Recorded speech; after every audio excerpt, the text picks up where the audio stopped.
गोष्ट अशी आहे की साधा प्रश्न आहे, दाखले मिळाले पाहिजेत आणि ते मामलेदाराकडे मिळाले पाहिजेत. मामलेदार आता सक्षम अधिकारी आहे, क्लास 1 अधिकारी आहे. कोर्टाचे नियम आता लागू होतात, कोर्टाचे निर्णय त्याला लागू होतात. तेव्हा सरकारने ताबडतोब तो प्रांताकडनं अधिकार मामलेदाराकडे वर्ग केला पाहिजे. म्हणजे जे प्रांताकडे 30,000 लोक जातात ते 10,000 मध्ये डिवाइड होतील प्रत्येक तालुक्याला. गर्दी कमी होईल, लोकांचं काम लवकर होईल. दुसरी गोष्ट अशी आहे की पडताळण्या समित्या रद्द झाल्या पाहिजेत.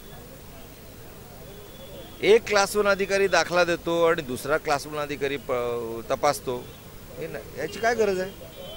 तेव्हा हायकोर्टाचा आदर करून आम्ही महाराष्ट्र शासनाला सुचव पाहतो की विधानसभा आतून एक शिल्लक आहे, त्या विधानसभेमध्ये सगळ्या पक्षांना बसवा. कारण सगळ्यांना आता ओबीसीचं प्रेम उतू चाललेलं आहे. तर ज्यांना ओबीसीचं प्रेम उतू चाललेलं आहे त्यांनी सगळ्यांनी एकत्र बसा आणि ह्या पडताळण्या समित्या रद्द करण्यासाठी कायदेशीर काय करता येतील विधानसभेमध्ये ठराव पास, तसा ठराव पास करा. तिसरा महत्त्वाचा जो मुद्दा आहे की भविष्यामध्ये माझा असा अंदाज आहे की या निवडणुकांच्या आधी किंवा नंतर लोकसभा आणि विधानसभेमध्ये राखीव जागा, राजकीय राखीव जागा ओबीसींसाठी जसा एससीला आहेत, जसा एसटीला आहेत, तशा ओबीसींसाठी लागू होण्याची शक्यता आहे.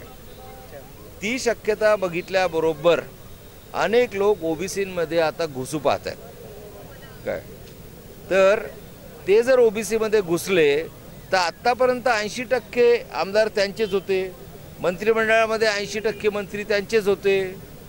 त्यांनी आता हे 80%च्या ऐवजी 100%च करायचा उद्योग सुरू केलेला आहे.